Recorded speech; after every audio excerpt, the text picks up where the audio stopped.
Good afternoon, everyone. My name is Michael. I'm the one who created all this stuff, and I'm the one you're going to be talking to if you need help, most likely. If you do need help, email support@targetviewtrades.com. Support@targetviewtrades.com, okay? And somebody will get back to you as quickly as possible. Now, I've made a bunch of videos about all the different features up to this point in the TV Trades tool. To put it on, all you have to do, this chart has no tools on it whatsoever. To put it on, all you do is go to Indicators, then you go to Invite Only, click one time on TV Trades. Okay? One time. And it automatically puts it on. This is the default setting for it. Come in here. If you want to see shorts, turn on the shorts. If you want to see your risk reward, turn on the risk reward. If you want to see the lines on the chart, put the lines on the chart. This is what I want to cover right here, the bias level. Okay, now I created this bias level more for futures traders, futures and forex traders, than for the equity traders or the stock traders. But you can use it, anytime you want, really. Here we have futures, and we're in a huge uptrend today, right? And the reason if I shut off the shorts here, you'll see there's only going to be 2 targets on here, because we're at all-time highs with the ES right now, and there's only 2 targets left above us that you could possibly have before you hit all-time highs again.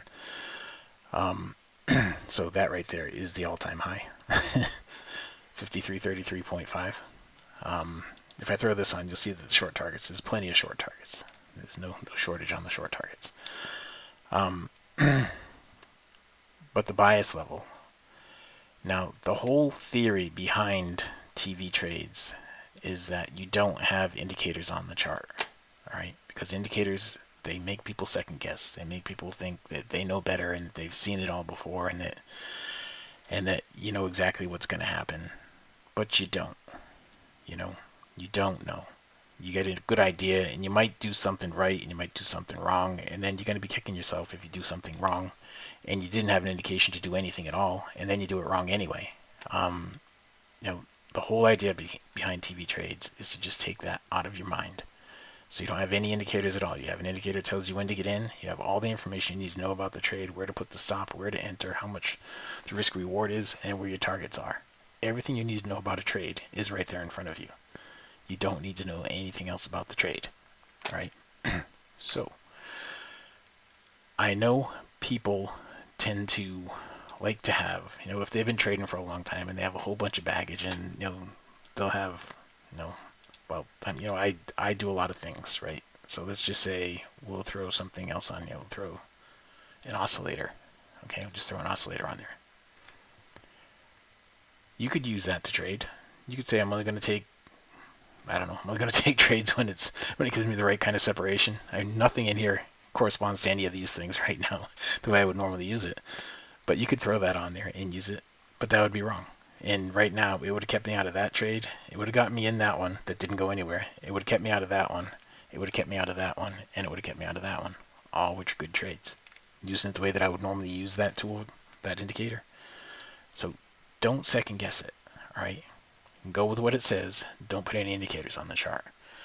But I know people are going to want to do this. And, when you have things go back and forth like this, if you wanted to have a bias to the upside or to the downside based upon whatever the day is like today we're hitting all-time highs in all the indices. So you can put a bias level on and say there's a bias level. Now that's going to get rid of all these short trades. Did you see that? See, if I leave it on, if I leave the bias level off, you have all these short trades, that one and that one over there. And if I turn it on, it's going to get rid of all the short trades. Why? Because what it's saying in this information pack right here, an information button, this is a simple moving average. This is a 233. Now you can change that to be whatever you want it to be. 233 is just a fib number that I chose. It's not too big, not too small. It's kind of in the middle. But what that is basically the equivalent of having this on your chart. Let me put this on moving average simple. All right. It's the equivalent of having one of these on your chart. That is a 233, like this.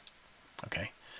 And basically it's saying when price is above this 233 moving average, we're only going to show longs. When price is below that moving average, we're going to show shorts. Okay. That's basically what it's saying when you have that bias turned on.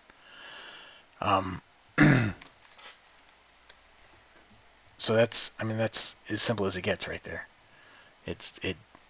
That's all it's for. You can change it to be whatever you want. You know, we have some guys that are using this stuff and they change this to be a 55. So this is what the 55 looks like. It looks like that. All right.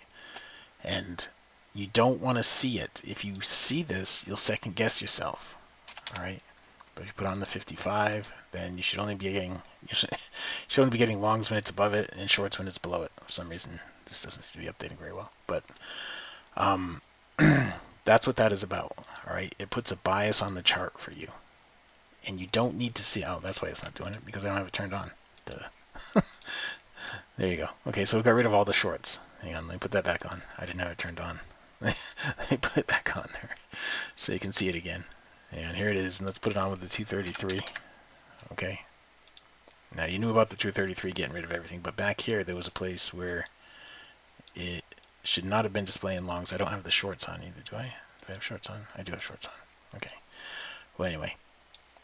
That's the idea behind it. All right. You don't need to see it. If you see it, then when it gets close to it, you're going to second guess. If you don't know that it's close to it, then you don't second guess. All right. The whole idea is that you don't second guess. You just see this, you just take the trade. It tells you what to do. It tells you when to do it. If you want to have a bias, put the bias on. If you don't want to have a bias, don't put the bias on. The bias, you know, stocks, when you're dealing with stocks, they typically don't go back and forth like that too much, above and below, back and forth where you would trigger back and forth trades like that. But there are times when it can, so it's up to you, But that is something that I just enabled for you guys, more for futures and forex guys, because there's a lot of back and forth with futures and forex. I mean, for stocks, which I created this for to begin with, most people don't even want to short stocks. All they want to know about is long trades on stocks. That's all they want to know about is long trades on stocks. They want to know when to buy.